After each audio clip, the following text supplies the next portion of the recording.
Donc, premier cours du cours traitement et finition de surface des matériaux. Pour cette première capsule, je vais m'attarder, bien entendu, comme il est de coutume, sur le plan de cours, pour que vous puissiez avoir une idée à la fois du contenu, de ce qu'on va voir dans ce cours-là de traitement de surface.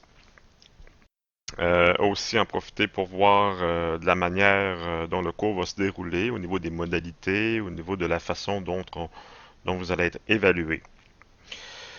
Euh, Dire tout de suite, premièrement, que c'est un cours de pondération 3-2-2. Donc, dans l'ensemble de la session, là, on va voir à raison de 3 périodes par semaine des notions théoriques concernant les différentes méthodes, les différents moyens, les différentes stratégies pour améliorer le comportement face, par exemple, à la corrosion ou à la résistance à l'usure dans quelques cas aussi.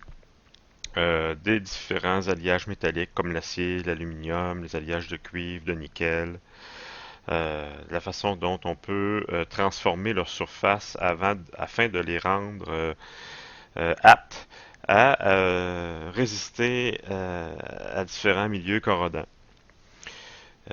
Donc, en général, la raison pour laquelle on va effectuer du traitement de surface, c'est pas toujours le cas, mais la majorité du temps, c'est pour améliorer la résistance à la corrosion de pièces métalliques. Donc, on va étudier ça à l'intérieur du cours. On va aussi en profiter pour appliquer des connaissances acquises en théorie à travers différentes activités de laboratoire.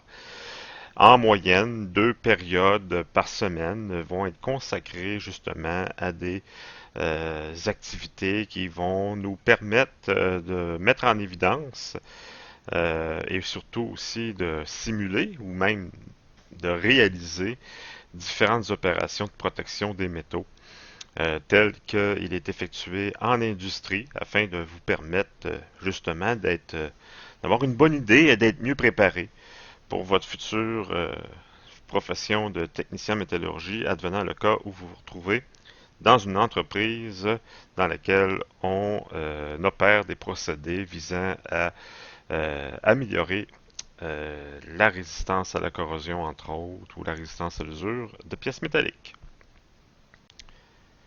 Donc, vous avez mes coordonnées, c'est toujours la même.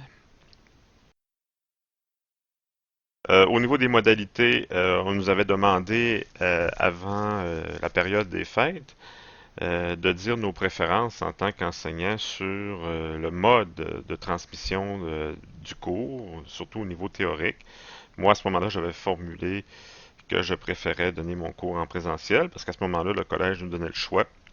Donc, c'est pour ça que dans le plan de cours, il est indiqué que au niveau de la modalité de l'organisation du cours, et pour les périodes de théorie, 100% du cours sera en présentiel. Donc, bien entendu, tel que je vous l'ai informé la semaine dernière, ce ne sera pas le cas, du moins pour le début de la session. Le collège nous a, au début de la session, là, durant la première période, la première semaine, là, après au retour, ils nous ont obligés de dispenser des cours théoriques à distance. Cependant, bien entendu, les activités de laboratoire auront lieu en présentiel, bien entendu, parce qu'on a besoin d'équipement. Donc, jusqu'à nouvel ordre, je donnerai les cours de finition des métaux à travers différentes capsules disponibles sur YouTube, comme vous le savez déjà. Et on va procéder comme ça jusqu'à ce que le collège décide d'assouplir les mesures sanitaires dans le cadre de la pandémie du COVID. Donc, ça peut peut-être valoir la peine de tout simplement mentionner la compétence du cours, la compétence ministérielle, qui est de participer à la mise en œuvre, oups, il y a une petite faute ici, mise en œuvre des procédés de finition de surface des matériaux. Et l'objectif terminal d'intégration du cours sera de vous rendre capable d'élaborer un procédé de traitement de surface ou d'appliquer, si on peut dire, les principes de contrôle et les normes régissant ce procédé. En même temps, bien entendu, là, c'est vous transmettre des connaissances sur justement le fonctionnement des différentes méthodes et différents procédés de surface pour protéger la surface des matériaux. Donc, l'organisation du cours, ben vous avez, comme toujours dans les plans de cours, un tableau qui fait la liste des différents thèmes ou sujets ainsi que les contenus sommaires du cours. De manière générale, là, quand on fait du traitement de surface des matériaux, il y a plusieurs étapes. Il y a toujours une étape de préparation.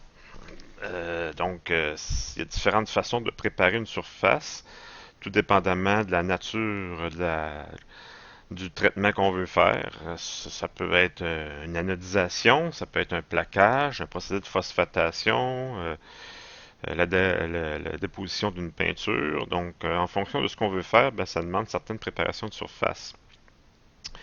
Donc, on va voir ça à l'intérieur du cours, les différentes méthodes de protection. On parle de plaquage électrolytique, on parle de l'anodisation, surtout celle de l'anodisation de l'aluminium, qui va plus nous intéresser dans le cours.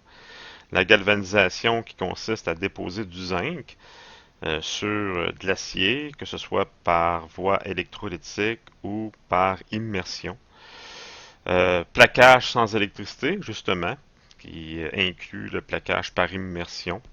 Donc on peut déposer des métaux en immergeant la pièce à traiter dans le métal liquide. On le fait très souvent dans le cas du zinc. Et il existe aussi des procédés de conversion chimique où on fait réagir chimiquement les atomes du métal avec des molécules de façon à avoir une couche dite phosphatée ou chromatée, qui va donc donner aussi, qui va être utile dans certains cas. L'orientation pédagogique, c'est-à-dire la façon dont moi, les stratégies que moi, en tant qu'enseignant, je vais utiliser pour faire en sorte de transmettre les connaissances et assurer l'acquisition de vos compétences à travers le cours, donc des exposés magistraux, à travers en utilisation de PowerPoint, dans certains cas des animations, des photos, des graphiques, etc., pour que ce soit le plus clair possible pour vous, des laboratoires qui vont compléter les connaissances acquises en théorie, l'élaboration d'un procédé de traitement de surface qui, finalement, est une des activités qui va être incluse dans les laboratoires. Au niveau de la façon là, que vous allez être évalué, de plus en détail, vous avez le tableau qui dresse la liste des évaluations. 30% de votre note acquise à la fin va correspondre aux différentes activités de laboratoire. Grosso modo, là, vous allez avoir là, 3 rapports de laboratoire à rédiger dans la session à raison de 10% par rapport. Donc, c'est dans ce cours-ci, les rapports sont assez payants.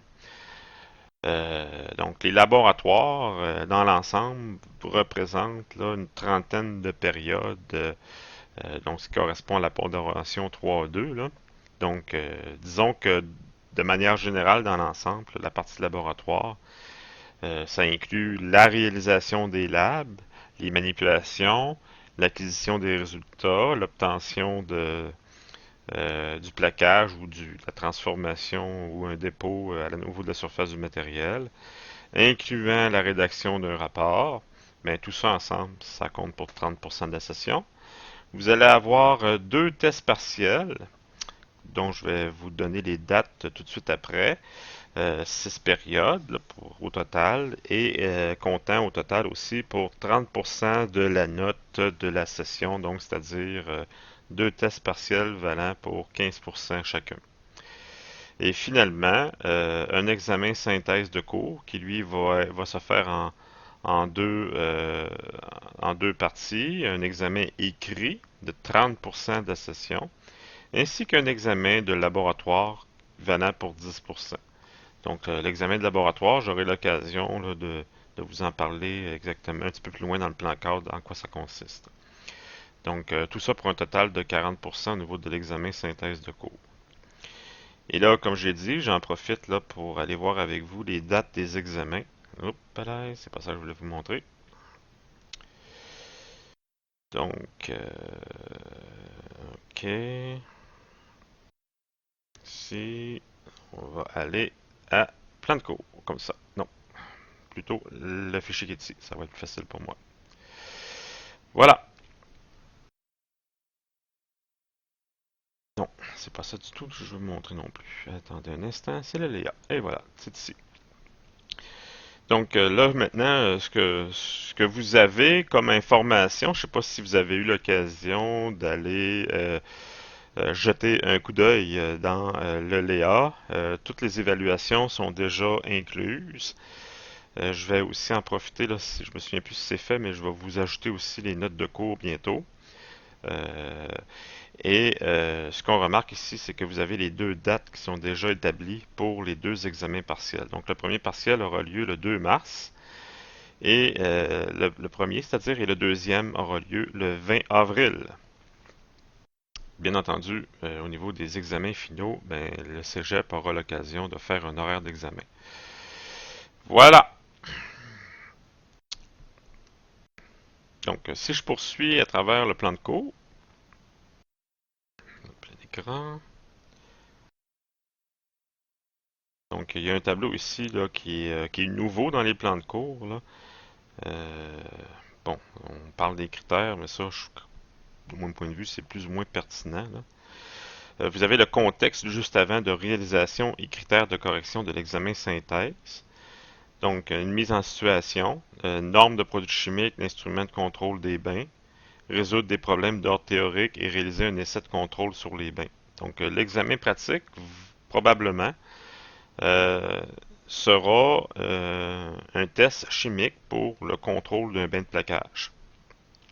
Et ça, j'aurai l'occasion de vous en reparler durant la session, là, à peu près à partir de la relâche. Là, je vous donnerai de meilleures précisions sur exactement en quoi consiste ce fameux examen pratique de laboratoire.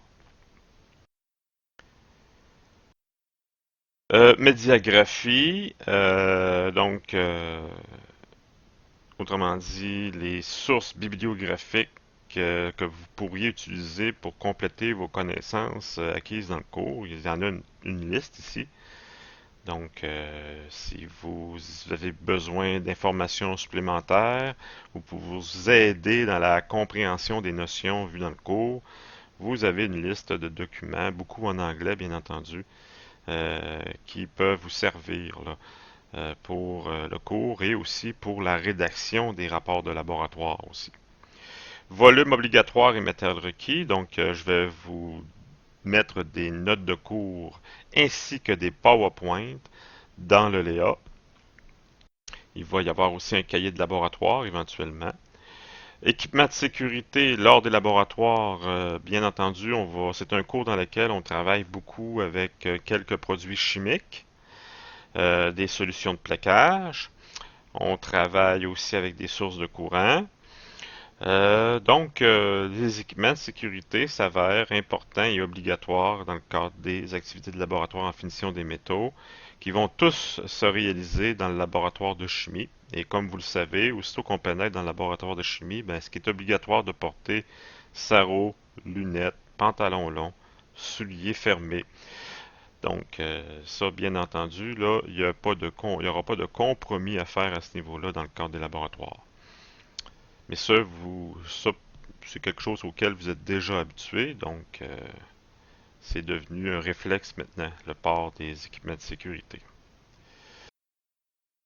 Le reste du plan de cours, ben, ça concerne les politiques et règlements. Je crois que Martine a pris soin avec vous dans un cours de vous rappeler les politiques et les règlements afin pour moi de m'éviter de le faire là, au niveau de cette capsule-ci.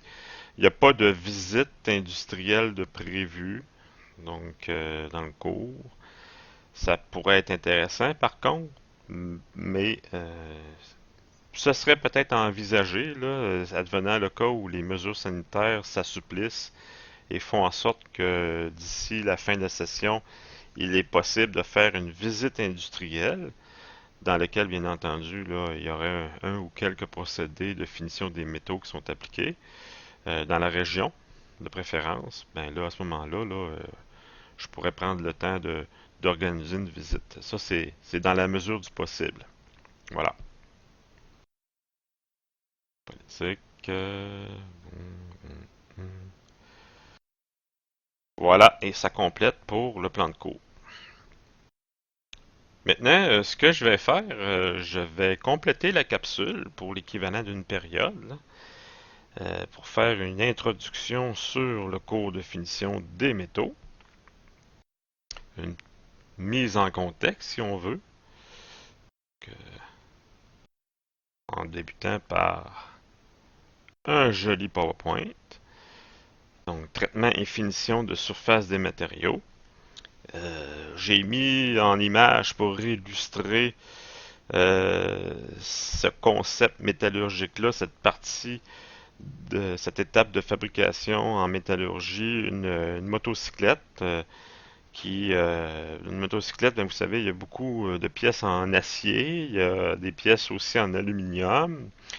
Et dans les aciers, ben, il peut y avoir plusieurs alliages différents pour la fabrication des différentes pièces, la suspension, le piston du moteur, le réservoir d'essence, la boîte de transmission, le tuyau d'échappement des gaz de combustion, le guidon, etc. Donc, j'en ferai pas la liste complète, là, mais il y a beaucoup de pièces en acier. Et ces pièces-là, très souvent, ont besoin là, d'être protégées, entre autres, de la corrosion pour augmenter leur durée de vie et préserver la qualité des pièces de la motocyclette. Mais aussi, en même temps, les utilisateurs de motocyclettes aiment bien ça aussi, avoir de belles motocyclettes agréables à regarder. Donc, avec des pièces qui non seulement sont protégées à cause de la corrosion, mais aussi qui peuvent offrir un certain niveau d'apparence esthétique agréable à regarder, comme je l'ai dit. Donc, les pièces de motocyclette sont souvent chromées, comme on dit, donc des pièces en acier sur lesquelles on a déposé un dépôt de chrome, parce que le chrome offre une qualité, une brillance de surface quand même assez grande, et ça permet à la motocyclette de nous offrir un côté esthétique assez intéressant. Donc c'est pour ça que j'ai mis une motocyclette, parce que c'est un exemple de pièces qui, à la fois, ont deux rôles sur lesquels le traitement de surface a deux rôles importants, c'est-à-dire offrir une résistance à la corrosion et offrir aussi une esthétique dans le but de plus capable d'attirer les acheteurs de ce genre de produits-là et de faciliter la vente des motocyclettes par les fabricants. Voilà. Donc, là, je vais dresser la liste de toutes les raisons pour lesquelles on doit faire un traitement de surface. Donc, pourquoi on fait des traitements de surface sur les matériaux? Ben, la première raison, et celle qu'on voit le plus souvent, c'est pour offrir une protection contre la corrosion. Donc, lorsque les métaux sont pas suffisamment protégés de la corrosion, on parle de pièces de voiture, de pièces de moto ou dans d'autres applications, et ces pièces-là sont soumises aux intempéries, qui sont soumises à même des produits chimiques, quand on parle de réservoirs ou de conduites qui transportent des gaz ou des liquides corrosifs dans un contexte d'industrie chimique ou pétrochimique, ben, ça peut donner des résultats catastrophiques au bout d'un certain temps. On est en mesure, par exemple, de le voir à travers cette photo où on montre une voiture quand même d'un modèle des années 40 probablement, qui, au fil du temps, s'est dégradée de manière très importante, là. On est témoin finalement d'un retour à la nature du fer qui retourne à son état naturel, c'est-à-dire à sa forme oxydée. Donc la voiture, elle est dite, là, communément, on utilise le terme rouillé.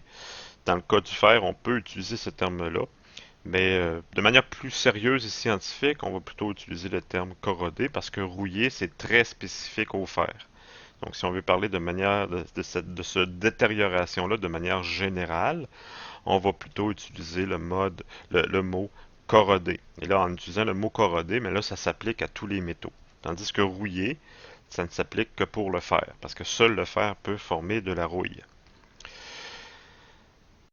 Chasser le naturel, il revient au galop. Mais qu'est-ce que ça veut dire, cette phrase-là? C'est que vous savez que les métaux, sauf exception, les métaux que l'homme utilise là, pour fabriquer toutes sortes d'objets, là, passant des ponts aux voitures, aux avions, aux ordinateurs, à vos téléphones cellulaires, ben, on a besoin d'un très grand nombre de métaux différents. Et la plupart de ces métaux-là n'existent pas à leur état naturel métallique dans la nature, exception d'une partie de l'argent, de l'or. L'or, on le retrouve toujours à l'état natif, métallique dans la terre. Il y a un petit peu de cuivre aussi à l'état natif naturel, quelques autres métaux aussi comme le palladium, le platine. Mais de manière très générale, là, quand on pense à l'aluminium, le nickel, la majeure partie du cuivre, le fer, bien entendu, le magnésium. Donc, la plupart des métaux dans la croûte terrestre sont oxydés. Les atomes, ils sont, disons, enfermés ou dans des molécules, ou autrement dit, ils participent à la formation d'oxyde, de carbonate, de phosphate, de sulfure, etc. Donc, ils ne sont pas à l'état pur, à leur état métallique. Ils participent pour la plupart plutôt à la formation des minéraux et de la roche qui constituent la croûte terrestre de notre planète. On a appris depuis quelques milliers d'années, l'homme a appris comment aller chercher ces métaux-là, les débarrasser de leurs atomes d'oxygène, de soufre, etc., et de faire une réaction chimique de réduction pour en arriver, pour être capable d'obtenir le métal à l'état métallique pur et non oxydé, autrement dit.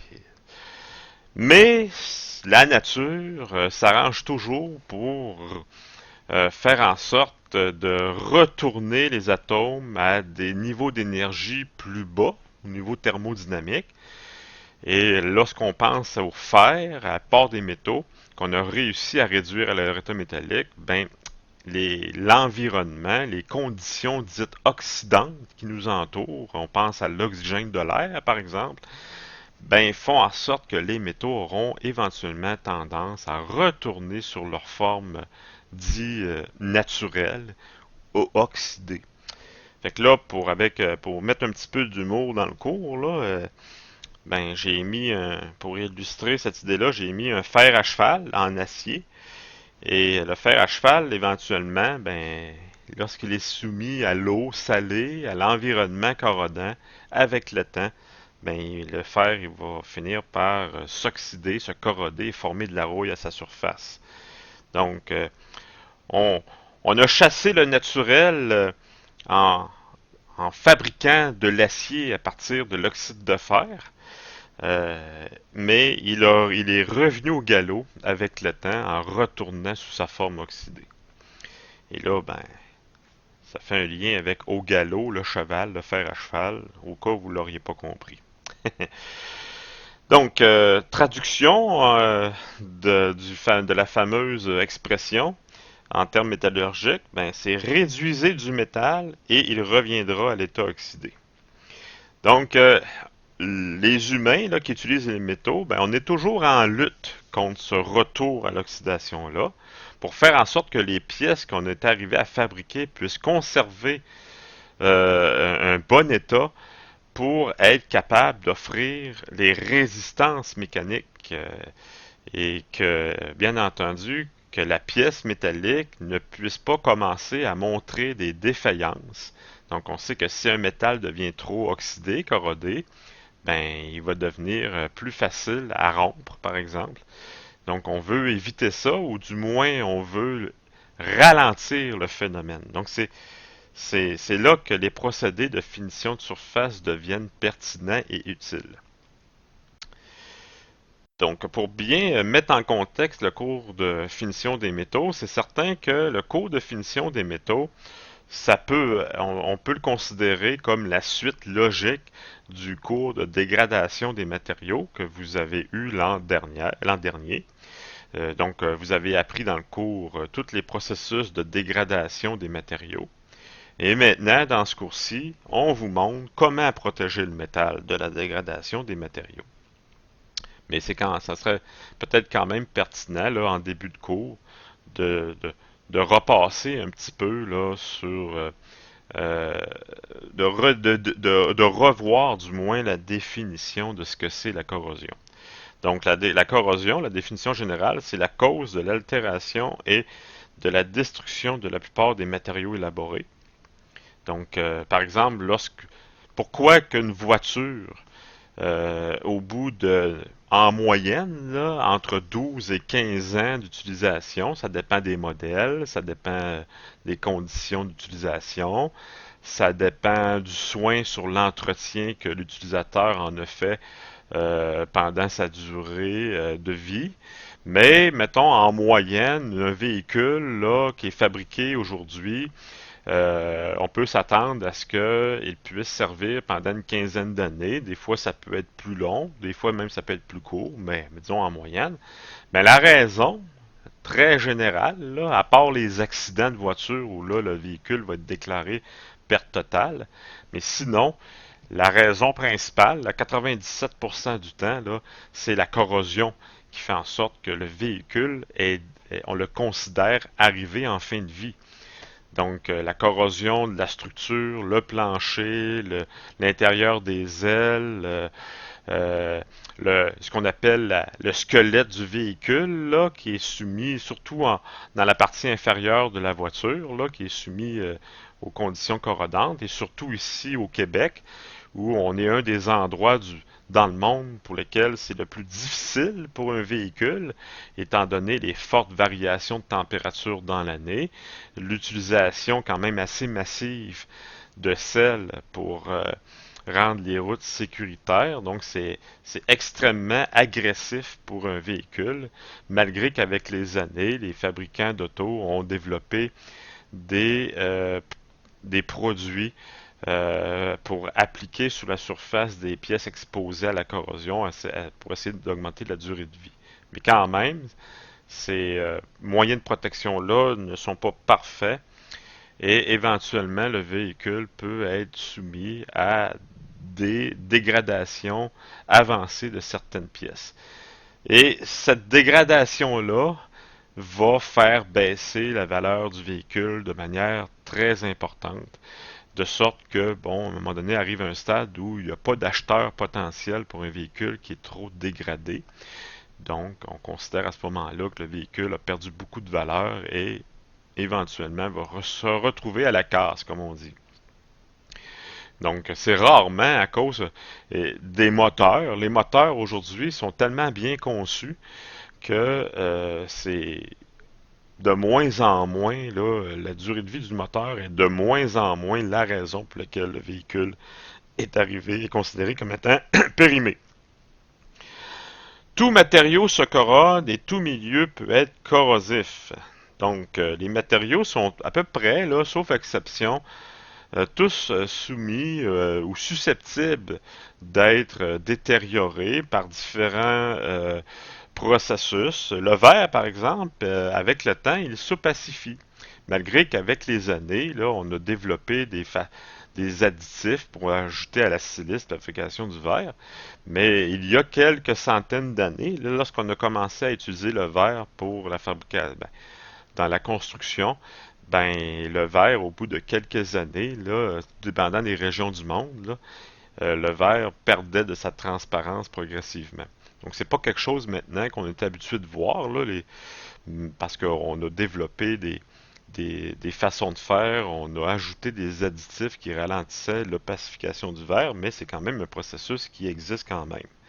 Le béton, il se désagrège. On est en mesure d'en être témoin régulièrement ici au Québec par l'utilisation massive de béton précontraint dans les années 60 et 70, lors de la construction des infrastructures routières ou même au niveau de certaines infrastructures immobilières, on n'a qu'à penser au stade olympique. Donc, on voit qu'avec les années, là, le béton là, devient très, très dégradé.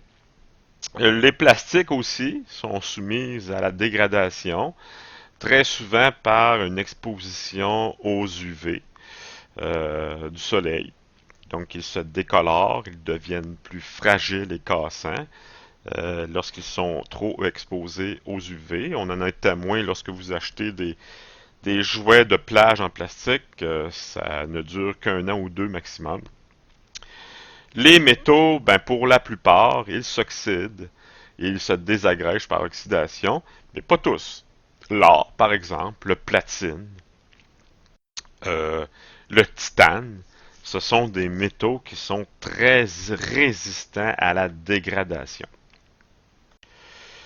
La corrosion, ben, ça s'exprime comme la détérioration d'un matériau par le milieu dans lequel il se trouve. Donc, pour qu'il y ait dégradation, corrosion chimique, ben, il faut que le métal, le matériau, puisse être exposé à des molécules de l'environnement qui vont avoir tendance à créer des réactions chimiques d'oxydation des atomes à la surface du métal. Donc là, on parle de dégradation chimique, là, de corrosion. Donc, par exemple, une pièce d'acier là, dans un satellite qui est dans l'espace, là, dans le vide, il ne peut pas se corroder. Euh, Ça prend des gaz, ça prend des liquides en contact. Donc, pour créer une dégradation. Donc, on voit ici une pièce de laiton, là, c'est la représentation d'une pièce de laiton où on voit des signes de dégradation à la surface. Donc, c'est la surface qui est exposée à l'environnement, et c'est donc à la surface où les premiers signes de dégradation vont apparaître. Et vous avez appris dans votre cours de dégradation aussi que lorsque la dégradation, il y a certaines formes de corrosion qui, à partir d'un point d'amorce sur la surface du matériel en contact avec l'environnement, il y a des phénomènes comme la corrosion par piqûre qui vont faire en sorte que de manière locale, la corrosion va se développer vers l'intérieur du métal.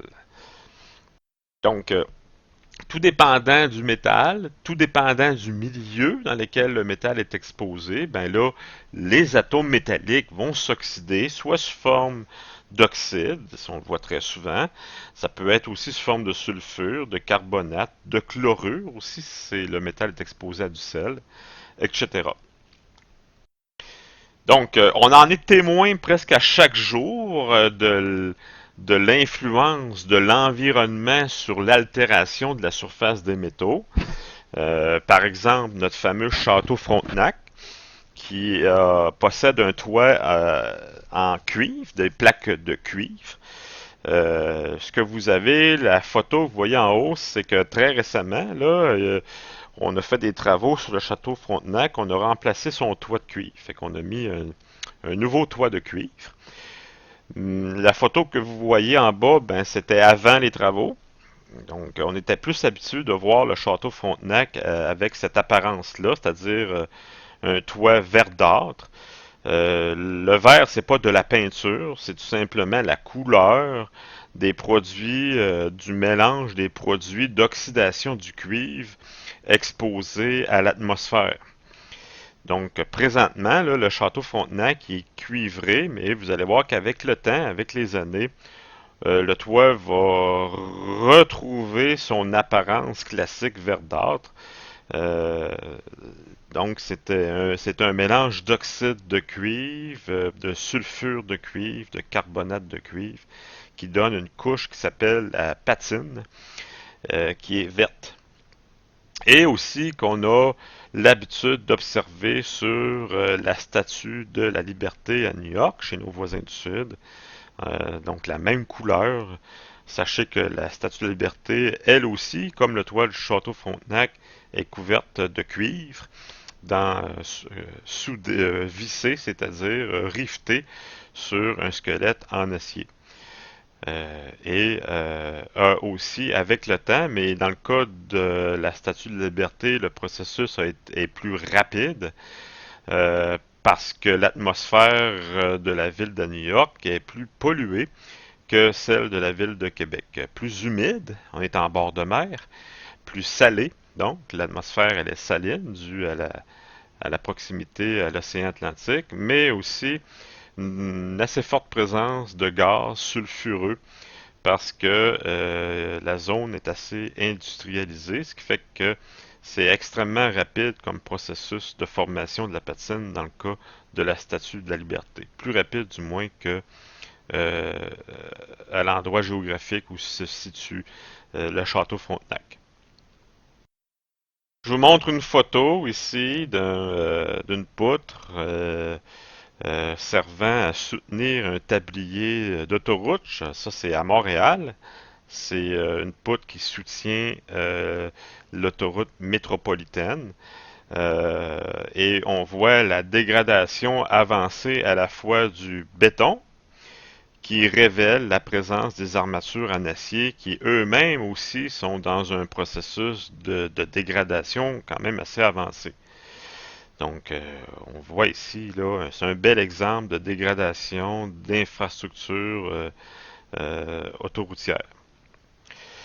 Quand on parle au niveau des pièces mécaniques comme une roue de voiture, ici ce que vous avez, c'est la photo d'une roue en aluminium qui montre, elle aussi, des signes de dégradation.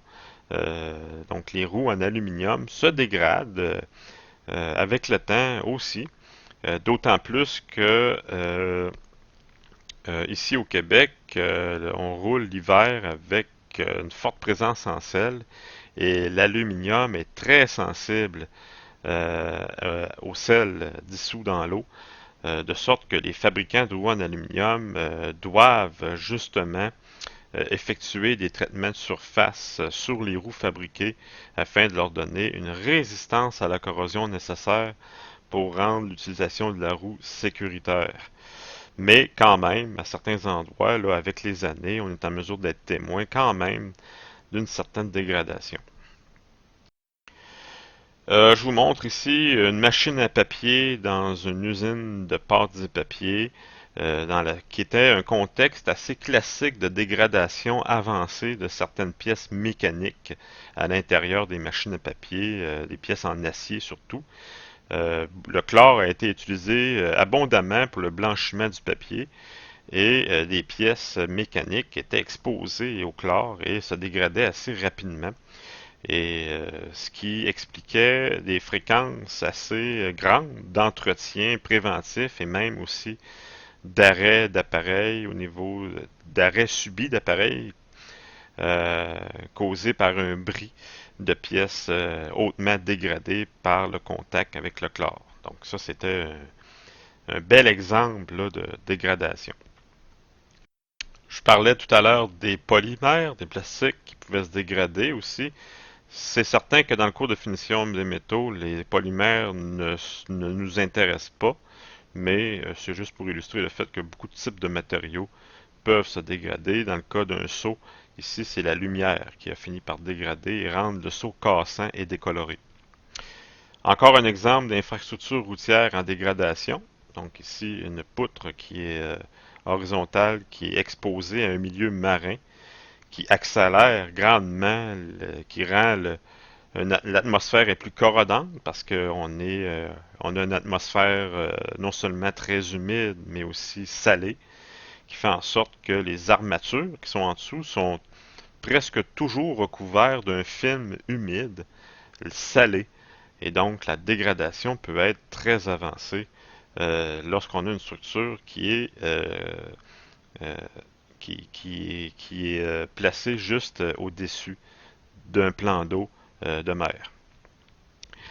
Dans l'industrie chimique, ben, vous avez des réservoirs qui, tout dépendant leur contenu, peut être soumis à de la dégradation. On en voit un signe évident ici, un réservoir en acier dont la dégradation a lieu et on en est témoin par le déversement du liquide qui déborde et qui entraîne avec lui la rouille sur le bord extérieur du réservoir.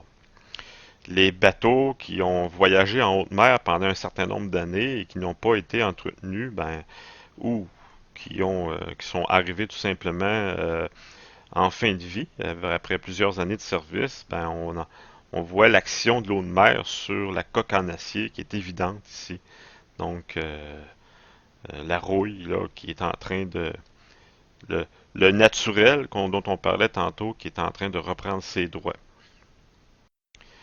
Euh, Il y a même d'autres métaux là qui sont qu'on considère comme très résistants à l'oxydation, comme par exemple l'argent.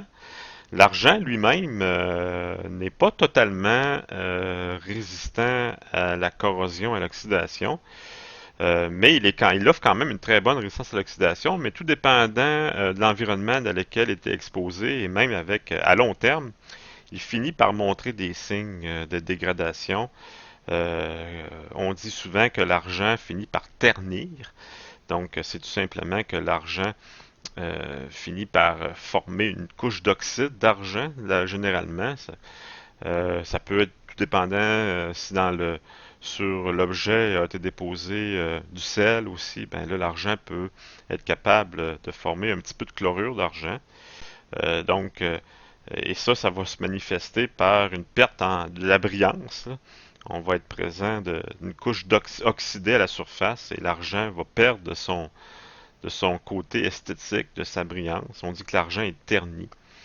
Et on peut entretenir, on peut dissoudre euh, la couche d'oxyde avec des produits adéquats pour redonner toute la brillance, par exemple, à une assiette en argent, comme vous voyez à l'écran. Donc, c'est pour vous montrer que euh, c'est rare, les métaux qui sont complètement protégés de l'oxydation dans l'environnement. Il y a l'or, le platine, qu'on pourrait considérer comme étant presque totalement résistant à la corrosion. Le titane aussi, qui est extrêmement résistant à la corrosion. La corrosion est presque toujours un phénomène indésirable. J'ai dit presque parce que des fois, on veut qu'un matériel se corrode. Ça, je vais l'expliquer un petit peu plus loin dans le document. On en a déjà de toute façon parlé un peu, je pense, en dégradation des matériaux. Mais de manière générale, la corrosion est presque toujours indésirable. Ces corrosions-là, bien entendu, elles vont causer des pertes financières annuelles parce elles vont entraîner des remplacements de pièces, des réparations. Donc tout ça entraîne des coûts. Au Canada, elles sont de l'ordre de 10 milliards de dollars par année et aux États-Unis, c'est à l'ordre de 70 milliards de dollars de pertes uniquement attribuables à la corrosion. Comme je l'ai dit, parfois la corrosion peut être bénéfique, comme par exemple le fait qu'on considère les métaux comme étant biodégradables, c'est dû au fait qu'ils sont capables de s'oxyder, donc de se dégrader, donc ça peut être une bonne nouvelle pour notre planète à long terme. L'oxyde de cuivre sur les toits des bâtiments qui offre une protection contre la corrosion. C'est quelque chose que j'ai oublié de dire tout à l'heure lorsque je parlais du toit du château Frontenac et de la Statue de la Liberté. C'est que c'est pas une mauvaise nouvelle en soi que le toit et la statue se recouvrent d'une couche oxydée avec le temps par l'action de l'atmosphère. C'est que la couche de patine offre une certaine protection. Et finalement, ça fait en sorte que c'est pas tout la plaque, la corrosion n'aura pas lieu dans toute l'épaisseur de la plaque. Le processus de corrosion va finir par ralentir et s'arrêter par la présence de la couche de patine qui va finir par être étanche avec le temps. On parle de tous les métaux qui, de manière naturelle, en présence avec l'oxygène de l'air, vont former une couche d'oxyde passive à la surface. Donc, il y a beaucoup de métaux qui font ça. Le plus connu étant l'aluminium, avec sa fameuse couche d'alumine. Aussitôt que l'aluminium solide et même liquide là, est en contact avec l'oxygène de l'air, c'est instantané. Les atomes d'aluminium à la surface se font oxyder par l'oxygène et forment une alumine qui est étanche et compacte et qui fait arrêter le processus d'oxydation. Le, beaucoup de métaux font ça, le nickel, le magnésium, le cuivre et le titane. Et le titane, c'est ce qui explique pourquoi que le titane est très résistant à la corrosion. C'est parce que il forme une couche d'oxyde de titane très très stable chimiquement, très étanche. Et ça rend le titane résistant à la corrosion. C'est grâce à sa couche passive d'oxyde de titane. Il y a aussi un cas classique, le cas du chrome dans les aciers inox. Donc le chrome dans l'acier inoxydable forme une couche passive d'oxyde de chrome sur l'acier. Donc ça permet à l'acier d'acquérir une beaucoup plus grande résistance à la corrosion. Et encore quoi? Mais pourquoi qu'on peut, à part la résistance à la corrosion, pourquoi on est intéressé à faire des traitements de surface? Ben, ça peut être aussi par améliorer la résistance à l'usure d'une pièce. Un exemple classique, là, c'est la tige d'acier du système hydraulique d'une pelle mécanique, par exemple. Donc, ces tiges-là sont chromées. Donc, il y a une couche de chrome qui est très, très dure et qui donne une résistance à l'usure à la pièce. Et elle donne aussi, je ne sais pas si vous avez eu l'occasion de toucher avec vos doigts ce genre de pièce-là, mais c'est très, très, très lisse et très glissant.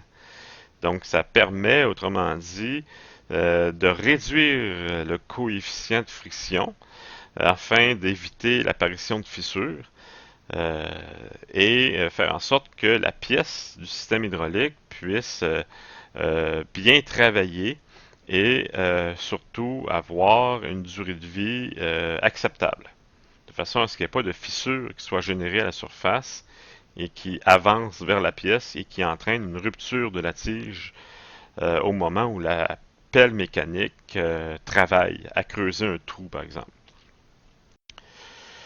On peut faire des préparations de surface en vue de déposer une couche de peinture, de façon à rendre la surface plus adhérente, de façon à éviter l'écaillement de la peinture.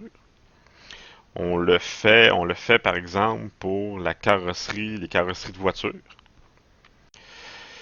Ça peut être simplement pour l'esthétique. Donc vous avez ici des mousquetons, des petits mousquetons qui peuvent servir entre autres comme porte-clés par exemple. Donc pour rendre attrayant l'achat de ce genre d'objet par le fabricant, ben ça, ces mousquetons-là sont faits en aluminium. La série, généralement, c'est la série 5000, l'aluminium le plus résistant. Et puis là, ben, on va faire une anodisation. Et dans l'étape d'anodisation, comme vous allez le faire dans cette année, là, dans le courant du mois d'avril, là, il est possible d'ajouter un colorant de manière à donner toutes sortes de couleurs différentes et pour une plus grande esthétique. On peut aussi, donc, on peut faire de la galvanisation, donc dans le cas d'un seau, là, pour donner une résistance à la corrosion, bien entendu, pour empêcher le seau de percer euh, lorsqu'il, euh, lorsqu'on met de l'eau à l'intérieur. On sait que l'eau peut être corrodant et corrodant pour l'acier, l'eau salée surtout. On peut faire du plaquage au chrome afin d'aller donner une résistance à l'usure, comme par exemple l'objet que vous voyez ici qui sert à déboulonner des boulons. Donc là j'ai un blanc, je me souviens plus du mot désigné pour cet objet-là, mais c'est pour donner une résistance à l'usure. Une résistance aussi là, à la corrosion, donc pour les deux raisons. L'anodisation de l'aluminium qui permet, comme on en a parlé avec le mousqueton tantôt, mais dans le cas du mousqueton, l'unique raison c'est l'esthétique. Tandis que dans le cas, par exemple, euh, d'une d'une raquette pour marcher sur la neige, ben le tube qui euh, qui donne la structure là, à la raquette là qu'on voit à l'extérieur qui est en rouge, c'est un tube en aluminium, ben il a été anodisé. Il y a eu un traitement de surface d'anodisation, et ce pour trois raisons. Donc, lorsqu'on augmente la couche naturelle d'oxyde d'aluminium, parce que c'est ça le résultat d'une anodisation, l'alumine, qui est une molécule très dure, mais lorsqu'elle est plus épaisse et plus compacte, donc procurée par une opération d'anodisation, elle offre une résistance, une dureté, une résistance à l'usure plus grande, ce qui est utile lorsque vient lorsque la raquette est en contact avec de la roche ou des troncs d'arbres ou des brindilles. Donc, ça permet d'augmenter la durée de vie de la raquette. Aussi, ben, ça augmente la résistance à la corrosion parce qu'on peut marcher dans des endroits plus ou moins salés avec une raquette. Donc, et aussi, ben, on en profite pour donner une couleur, pour donner de l'esthétique et rendre le produit plus attrayant. Donc, vous voyez, trois raisons derrière l'intérêt d'analyser de l'aluminium dans le cas d'une raquette. Là, je vais juste observer le temps que j'ai utilisé parce que je ne vais pas faire des capsules trop volumineuses. Parfait, c'est correct, on est à 50 minutes. Je poursuis, il n'en reste pas beaucoup. Et finalement, ce que vous voyez ici, ce sont des écrous qui, vous allez en retrouver beaucoup dans les quincailleries, là, des vis, des écrous qui ont reçu soit un traitement de phosphatation ou de chromatation. Donc, lorsque vous achetez surtout les vis et les écrous pour des applications, pour des assemblages de bois, par exemple, à l'extérieur, comme les patios, ben, on va acheter des vis qui ont une apparence foncée, qui sont en acier en réalité, mais qui peuvent être de couleur verte, brune ou noire. Ces produits-là ont été chromatés ou phosphatés pour donner une résistance à la corrosion, pour les protéger de la corrosion face aux intempéries, la pluie, la neige, le sel. Donc, ça, on aura l'occasion de voir en détail en quoi consiste la phosphatation et la chromatation plus loin dans la session. Donc, la première capsule du cours va être complétée ainsi. Donc, c'était bien entendu, comme vous l'avez remarqué, une capsule d'introduction pour le cours. Et dans la prochaine capsule, ben là, nous aurons, on va pouvoir commencer là, de rentrer de plein pied là, dans la matière avec avec un premier chapitre.